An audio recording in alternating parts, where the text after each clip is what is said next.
Welcome. That's a tap back in full effect. CT DJ. Welcome everyone. How you doing, DJ? I'm good, thanks, CT. Welcome to everyone. Um, Both of us looking night and day. CT looking sharp in his. Is that a three-piece suit that you got on? Nah. I um, actually just got back off the plane from London, so oh that's wow! why it actually Caught the took us that accent. long. Yeah, They wouldn't. nice. I tried to get in the arena. It was that packed. You would just couldn't get in. You couldn't get in. Um, Oh, gosh. yeah, It but was like, hopefully they're coming to Australia soon in a that's what we stadium. thought. Yeah, we can do it better, right? Like we proved it at UFC 253. We can do it better. We fill stadiums. Uh, Yeah, yeah, it was a good event, wasn't it? Like UFC London. They've gone back on the road uh, after I think what 2 3 years since COVID hit, and I think they're going back to London after 3 years. And man, it was one hell of an event. I enjoyed it thoroughly. I had to remind myself occasionally that this was not a pay per view, that this is a fight night. That the atmosphere looked insane. Obviously, there was a lot of love for the local fighters, and we know the English crowd. They're very vocal. They back their fighters, and they were very involved, which I think made the event all the more better, and put Dana in such a good mood that he gave out bonuses to everyone who had finishes in the card. So he was just throwing out money. So it was a good card. Um, what was your initial yep. reaction? Loved it. Like you said, you hit it on the head, DJ. The crowd felt like a pay per view. I think they did the biggest gate they've done ever in the O2 Arena, the biggest gate. Not surprising, he gave out all the bonuses and the finishes too. There was more finishes. One of the best possibly ever female finish we've Oh, ever seen. we're in March, and we're definitely a massive contender for knockout of the year. Man, that was an insane knockout, and to do it on that stage, in front of that crowd, like you couldn't have written a better script for Molly. It was a good knockout. It was a good fight. I mean, the pace she kept on. The whole fight was insane. I thought, like, at what point is she going to tire out? But she managed to keep it up. She looked tired in and out in pockets, but yeah, it was just overall an insane fight. I was just up and down on my feet. Early morning, because it was obviously a morning card. I missed the prelims, and I only dialed into the main card. I think it was a 7 o'clock start for us, but it was well worth it staying up. I did go back and rewatch the prelims because the main card was so good. I had to go back and rewatch the prelims, which again was equally good. Um, Yep. but look, let's talk main event. The whole card was built around this big heavyweight prospect in Tom Aspinall taking on a heavyweight veteran in Alexander Volkov, right? It was a lot of political talk as well surrounding that fight, with talks about Volkov not being able to get into the UK, and all that. But eventually, the fight did take place. And man, what was your thoughts on that main event? Yeah, it like you said, it was built up to be a very important matchup. Obviously big repercussions in the division, and I think it didn't go the way I thought it would go. For Tom Aspinall to win via submission Yeah, was definitely a surprise for me. But yeah, after hearing him in the press conference, him saying that that's my position, like once I get you in that mm, spot, half guard, it's a wrap. Just yeah. like that's a tap, and you know, Oh man, and it I was. think yeah, Volkov, he just was I think the home crowd, everything. I think Tom Aspinall was not going to lose. Nah, I did from the press conferences, not the press conference, or this from the media uh, interviews to the whole fight week, the way he carried himself, the way he spoke, the stare downs and everything. Tom Aspinall didn't look like a guy who was going to lose. He looked like a winner. He looked like a champion throughout, and that carried into the performance inside the cage, I believe. We all knew that he was this massive prospect, up and coming, has had impressive finishes. On the contrary to what he's been saying he wants to take it slow. And he wants to build himself up properly before he starts fighting those top guys in the division. But he's the victim of his own success. He's been so good that you just can't deny the guy.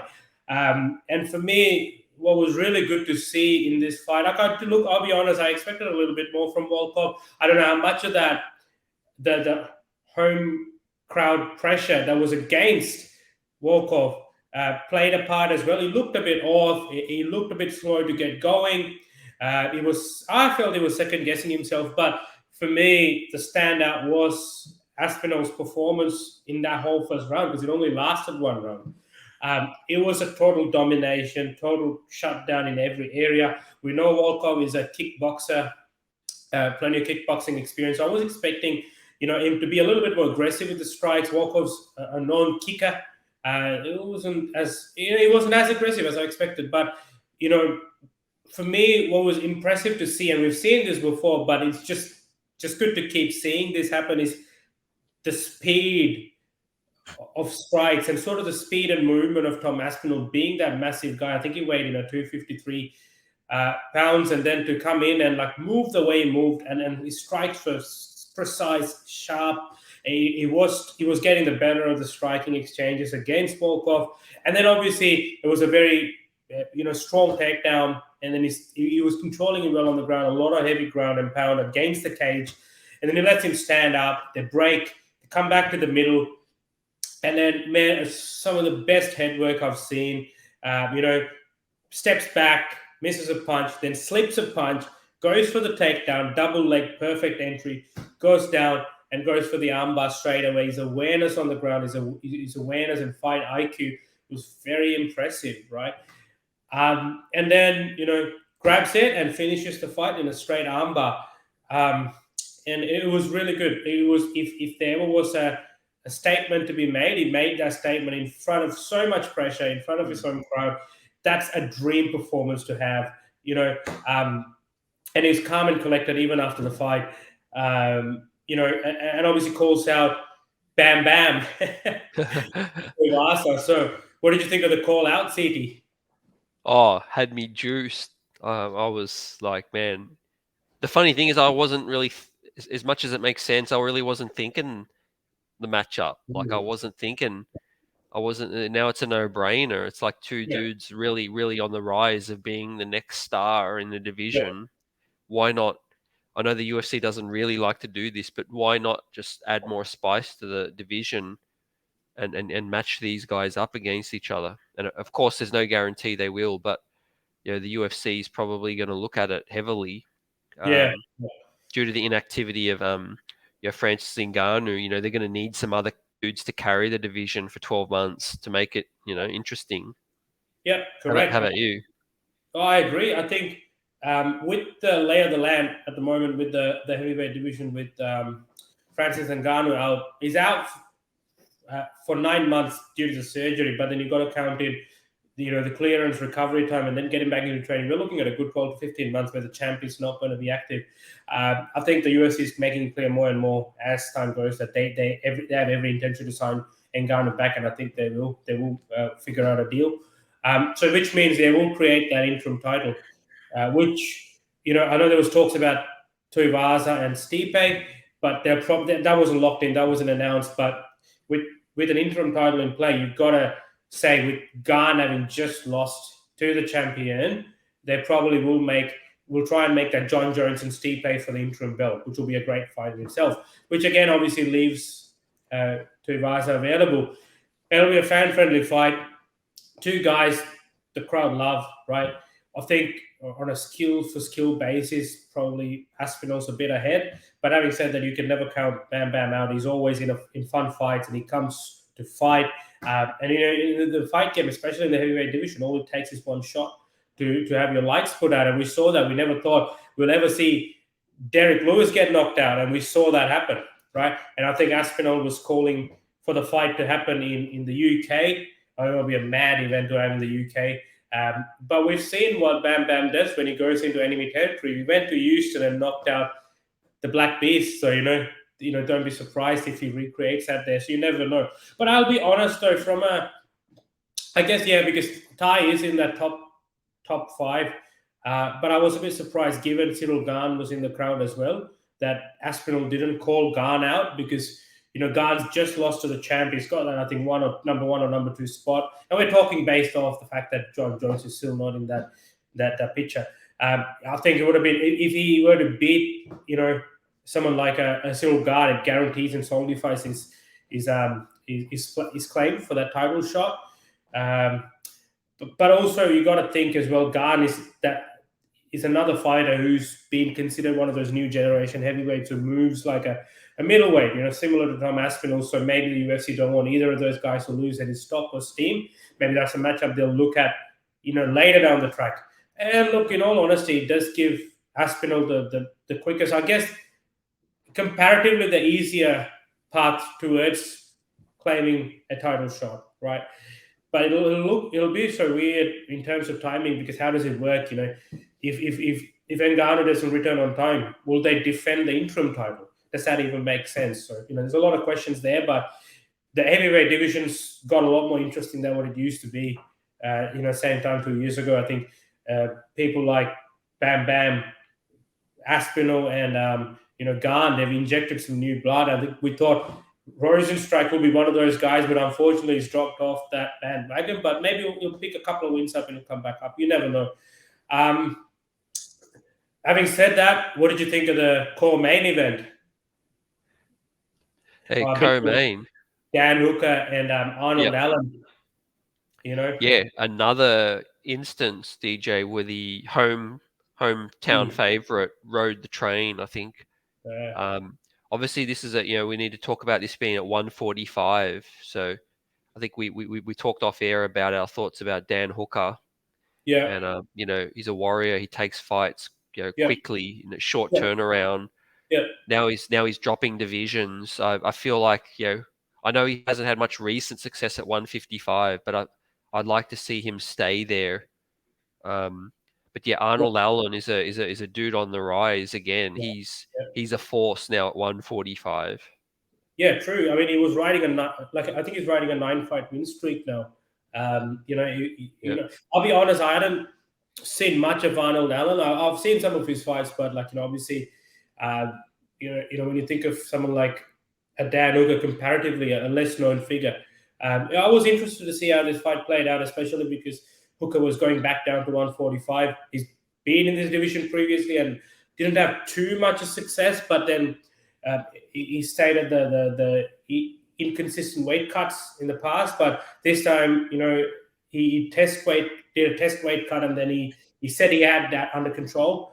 So I was expecting him to be in full strength. I don't know. It looked a lot slower. I think a lot of people mentioned this. Even Dana White probably said that in his post-fight press conference. It did look slower. Not the Dan Hooker we're used to. I mean, we don't lose Dan Hooker. Gives a fight, which he did. I think he caught Arnold Allen at one point and rocked him a little bit. But I just felt Arnold Allen was a lot faster. And look, for myself included, if you really didn't know who Arnold Allen was before this, now you know, right? Very clean striking. Had Dan Hooker backing up most of the time. And then eventually got the finish, TKO punches against the cage. I think that was I thought that was a fair stoppage. I couldn't see the fight going any different. It just was going downhill for Dan Hooker, so why let him take any more damage? I thought that was good. Again, we don't know how much the home crowd, played a factor in that, but I didn't think Hooker received a lot of hostility from the crowd. It was more the Wolcogs and the guy who Kazula Vargas, who was fighting Paddy Pimblett, they copped most of that. But look, it'll be interesting to see what's next for Dan Hooker. But I do agree with you. I think he should go back to 155. There's a lot of fights for him there. I will urge Dan Hooker to slow down a bit in terms of getting fights. I think he's a great fighter. He had that great surge up until he fought Dustin Poirier. And obviously, it was for me personally, that was a fight of the year that year. even over Johanna and Bailey. I thought that fight was really good, but he lost that decision to Poirier, and then I feel like he sort of started taking fights. He was taking replacement fights, which is great. Obviously, taking last minute fights. That shows, he's sort of have himself as a fighter, but again, it damages his brand a lot. Now he's finding himself having lost, I think, 4 of his last 5 fights, which is quite unfortunate. I think you need to slow down now and be smart and take the right fights and build yourself up, because it's still, I mean, especially in divisions like the 155 where you got the whole top 10, top 15 really good fighters, you just 2 or 3 wins away from putting yourself back in that conversation. So I think Dan Hooker needs to be a little bit more smart now moving forward. I don't think they'll cut him. I would be very surprised if they do. I mean, most of the losses are because he took on last-minute fights before he slugged Makhachev last minute to save that card and all these kind of things, right? So, and then we go to the core main event, or the which had obviously the guy who they call the fans' main event, the Paddy Pimblett fight. Obviously. A crazy walk-in. The crowd was involved. I would have loved to be in the arena for that.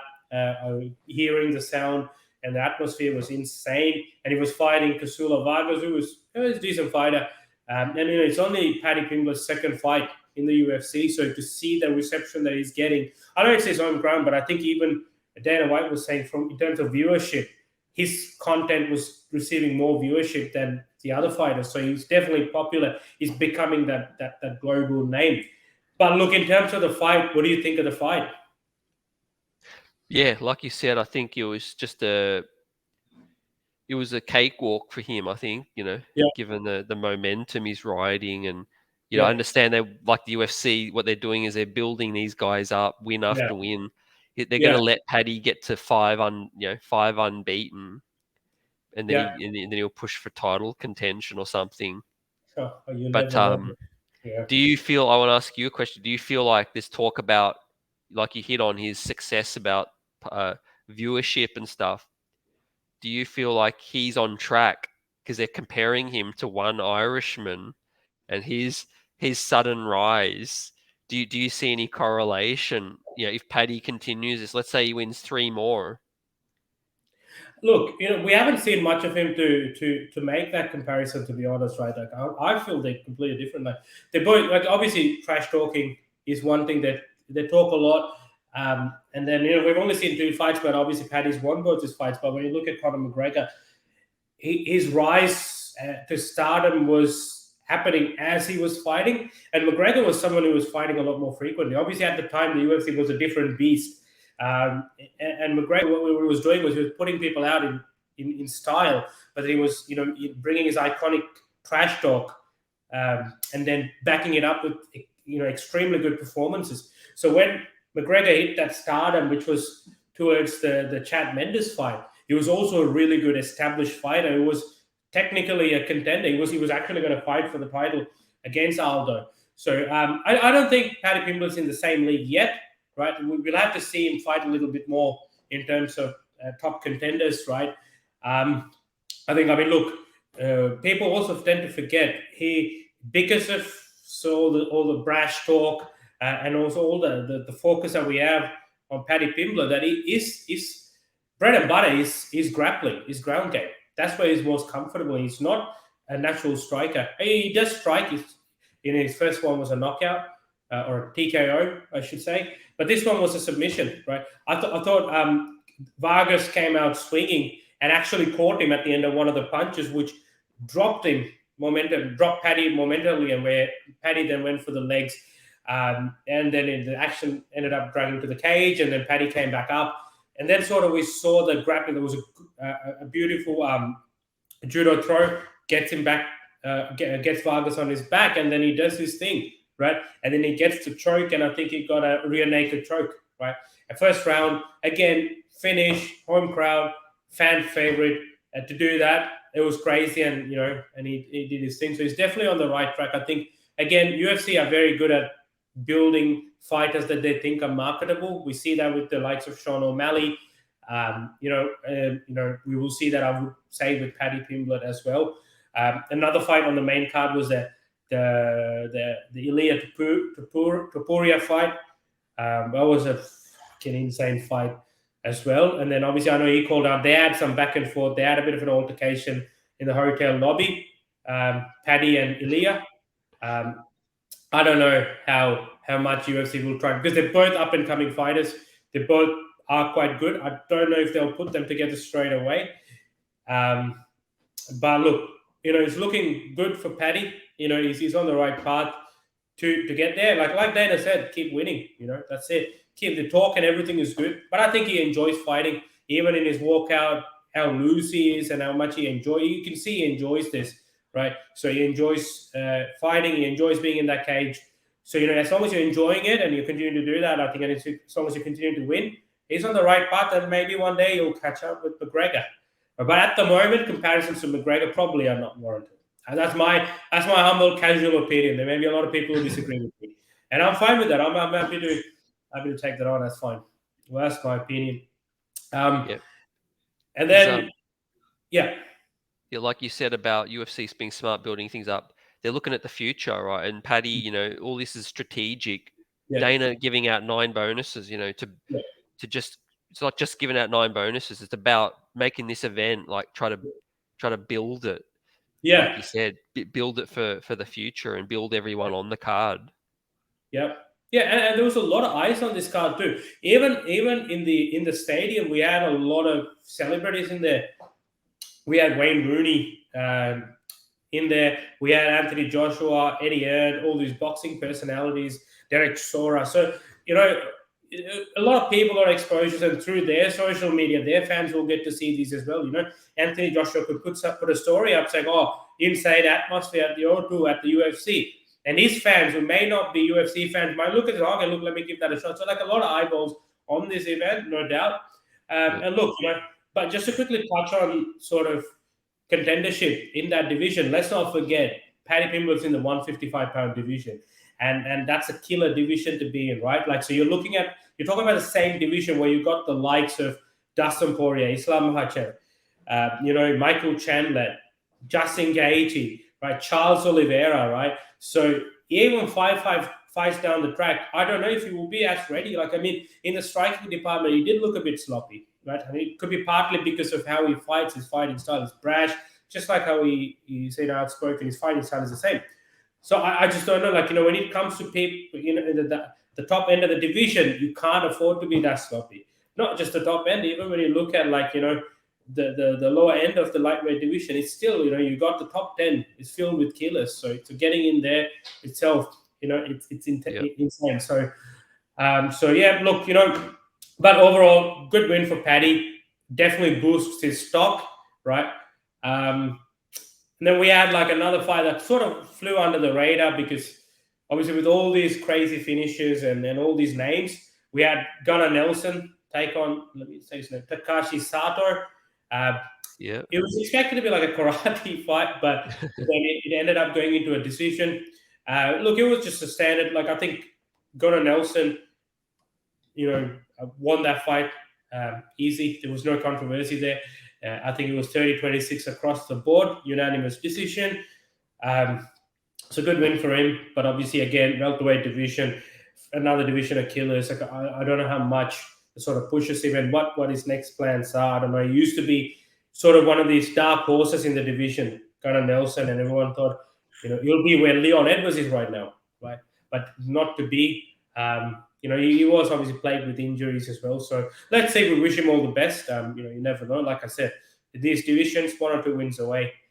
And then before that, we had the crazy Molly McCann, Luana Carolina fight. Jesus Christ, that was the pace. I was tired watching that fight. I had to keep drinking water and sort of start breathing a bit, because it was the pace they kept was insane. Molly was going at it. She fought.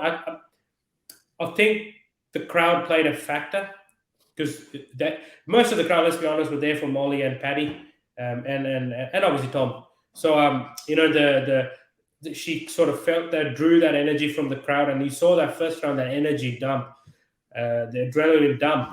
She just went off. I even stopped counting what the combos were. Like they were like, I don't know, like 10 strike combos even. I don't know. And then she sort of slowed down a bit, and she started sort of breathing heavy in the third round. And then we saw that sort of, she did that spinning elbow knockout, and my God, I've not seen. I think the Oh, last one I remember a knockout like that in a female fight was when Valentina Shevchenko knocked out Jessica Ai with a head kick. It was just she was out cold. Her eyes were still open, Carolina, that is, and then she was just not moving, and then Molly's running around the stadium, or sorry, running around the ring. So very entertaining fight. If I feel like if there was a fight they would have given fight of the night, I think that would have been it. yeah. Very entertaining. Crowd was involved the whole time. That fight itself, I felt the crowd got their money's worth. Did you enjoy that fight? Oh, talk about like highlight reel. That's Yeah, what it it's was. all about for the UFC, for us fight fans, right? To me, I don't care if a fight goes 2 seconds. Mm, If it's a excellent 2 seconds and it's a highlight reel. yeah. Oh man. um, Plus, it keeps fighters healthy, keeps them active, fit. If you just lasted one round, Yeah. not even, you're ready Yeah. to go again. Like Yeah. that's why Hamzat churned out like 1,000 Mm, fights.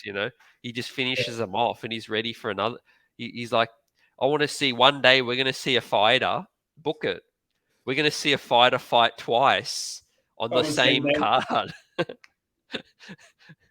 call, Oh, call someone out backstage. Dana White just organizes the fight fees, and then they just get them back out again.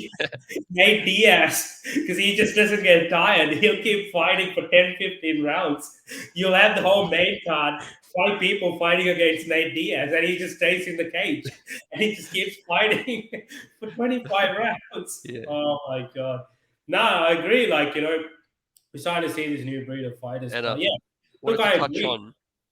Yeah, there Mm. was another fight went under the radar on the prelim, which was Paul Craig.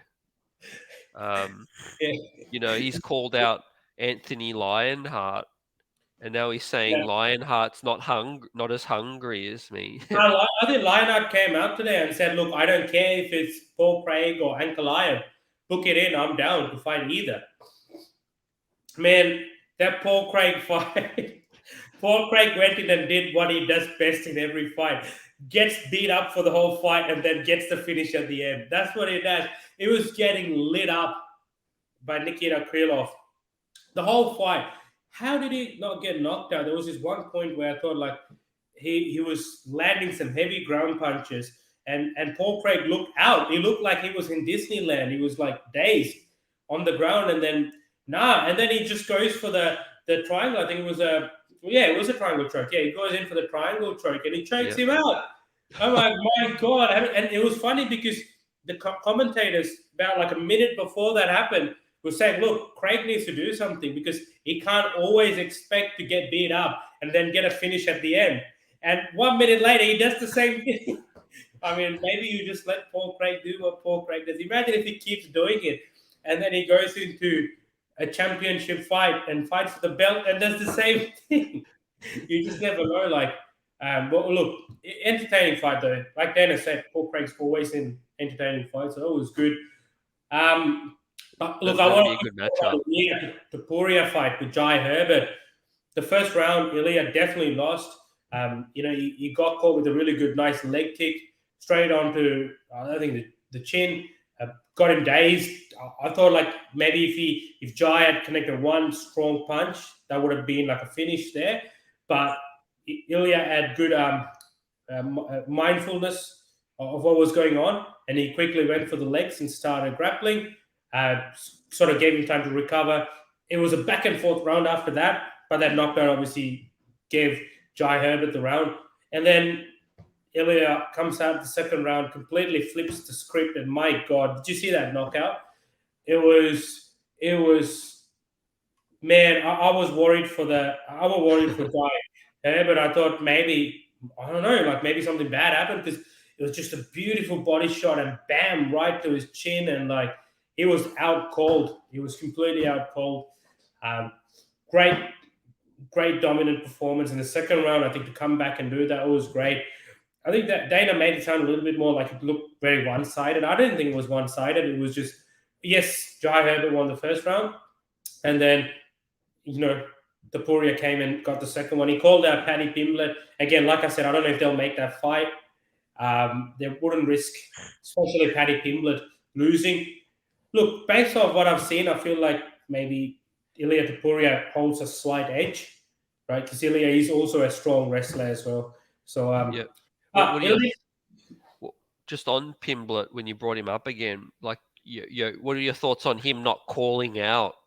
Like, I'm surprised he didn't take the opportunity to call out a real fighter instead of just playing the joke and yeah, mentioning he Zuckerberg. called out Mark Zuckerberg because they kept deactivating his account. But yeah, look, I was surprised till I saw one of his post-fight interviews where he said, "Look, to be honest, I don't want to be fighting any top contenders till I put myself in a position where I'm getting paid more."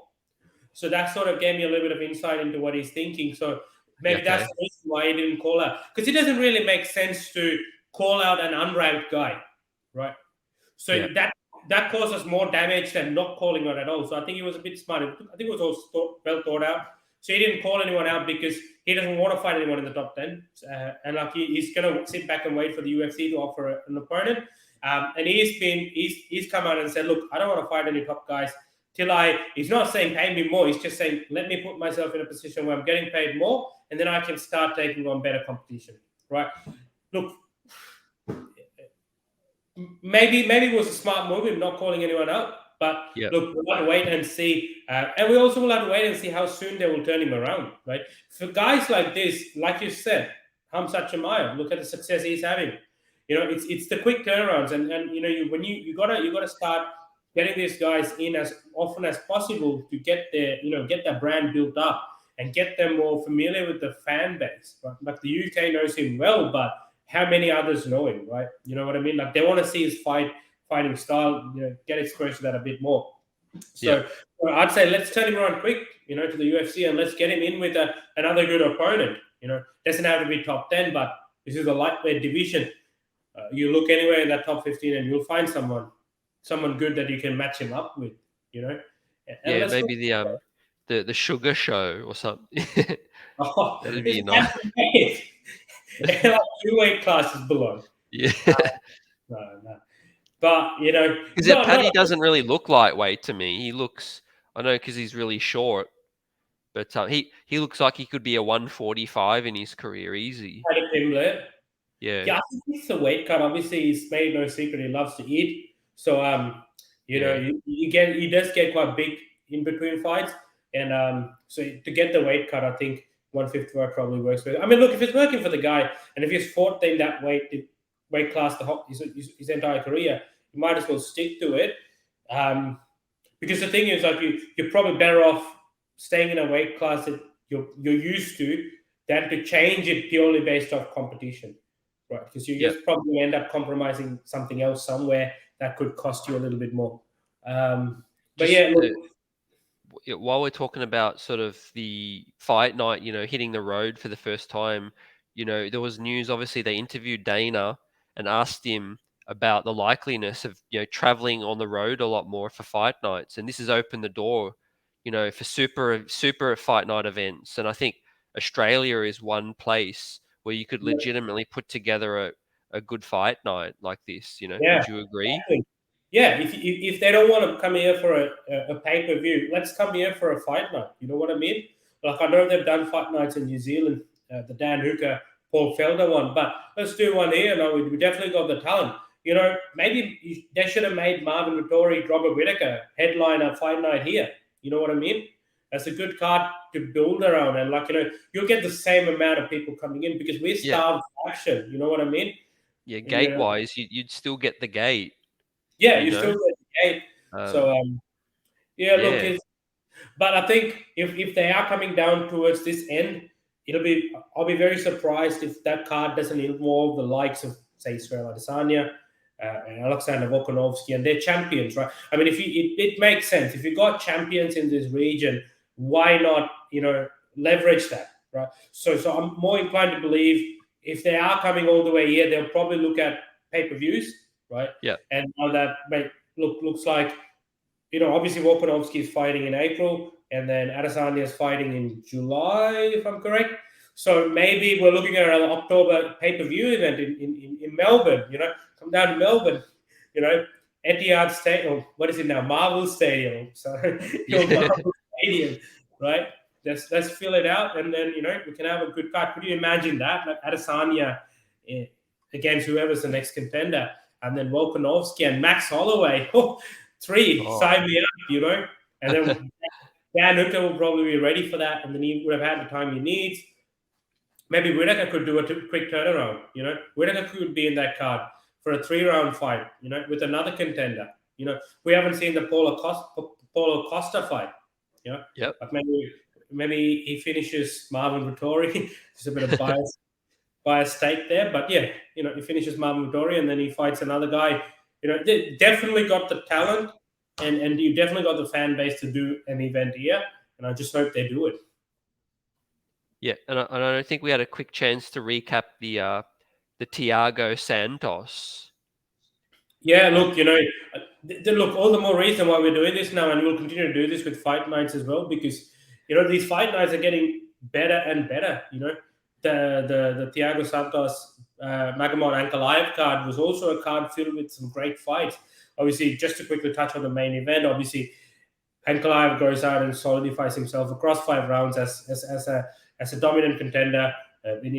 Look, I thought he would have been a bit more aggressive in that fight, but look, he still clearly won that fight. He said to himself he wanted to test out to show the general public that he can, outstand 5 rounds and then, win a fight, which he did. He's put himself in that title conversation now. Look, Jiri Glover winner could very well take on Ankalaev next, right? Unless, Smith said, Smith's wanting to fight Ankalaev, which again is another good matchup. Smith's had a resurgence since that loss to Glover, right? Since he had teeth dropping out in that fight, he went back, and I think he changed a few things. He came back, refocused. He's been getting wins, and he's put himself back in a good position, right? And then we got another contender in Jamal Hill in that division, who's again coming off a really highlight reel knockout of Johnny Walker, right? So there's a lot of talent stocked up there as well. But yeah, it was another good fight night card. I think as I said, these fight nights are getting better and better, and we're seeing more knockouts. I think they're letting a little bit more people enter the Apex to come watch the fights. I think more the crowd, the bigger the atmosphere, and that's definitely feeding into the fighters wanting to put on a show a little bit more. And I think that's why we're starting to see a little bit more knockouts as well, right? When you saw the amount of finishes in this UFC London card, right?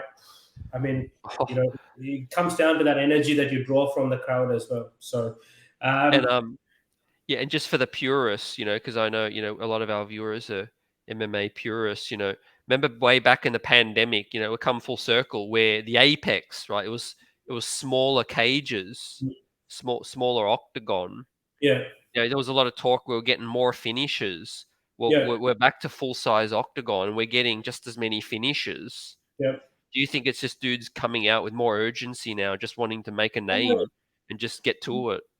Yeah, there's a lot to it. I think it's just a bland statement to make on behalf of those who made that statement. Saying, "Oh, a small octagon means more knockouts." Yes, it makes sense. I understand. Obviously, less space to move around. So if there's someone aggressive, you can get a hold of them and all these kind of things. Yeah, it's true. But there are other factors that come into play too. So I think with the octagon size getting bigger in these events with fans, you still get the fan element added, which also, boosts and gives you that energy. You see that energy surge. We saw that. So that balances it out here. And then we also see that fighters are being a little bit more marketing savvy these days, right? They're starting to understand this fight game, right? Everyone's talking about pay, right? Everyone who's fighting in some point in their career, all starting to talk about pay, right? And when you look at the guys who are getting paid, who are making these crazy deals, they're the guys with the bigger fan base, right?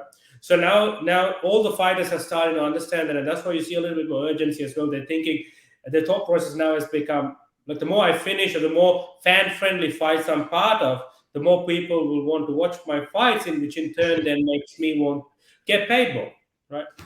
So that's sort of the formula they're trying to follow as well, which is again leading to more knockouts. Which fair enough, fair game, but unfortunately the downside to that is we also start seeing losses as well, like a lot more losses. Like people are maybe the fighters are a bit not being as measured as they should be in certain instances, and they're just going for the kill and getting caught, right? You know that's also it's a double-edged Yeah. sword. I think the Well, fighters understand that. yeah, yeah, you hit it on the nail. Great points. I Yeah, think there's so many ways they could still spice things up a bit, and I think, obviously they control their budgets, and the 50K bonus has always been something that's appreciated by the yeah, fighters. But I think, you can make things real spicy by making $100 bonus each card for yeah, the quickest finish. So whoever got a finish, but the quickest finish gets yeah, 100K. So yeah, you'd really start to see first rounds like full of fireworks, and yeah, um, yeah, that could be better than some people's actually fight pay. So they might just go. That's their strategy. Just try to yeah. finish them as soon as possible. Yeah, I agree. There's plenty of things like if that's what the UFC wants. If the UFC wants more finishes, yeah, definitely they can entice the fighters through that. Or they could even be just like what they did in the UFC London card. Anyone who gets a finish gets a bonus, right? That's another thing. I mean, you don't have to do 50K every time. You reduce it a bit, do 25K, but more people get the money. You know, up to them, right? That's there as well. But we're always going to find among these fighters some who don't really focus too much on the the, the business element of the fight business, and they're focusing more on legacy. They're focusing more on winning. So those fighters, regardless, will have that measured approach because their priority is Yeah, more winning, right, and getting to that title shot. So there's that too. So it's a mixed bag. You just gotta each to their own.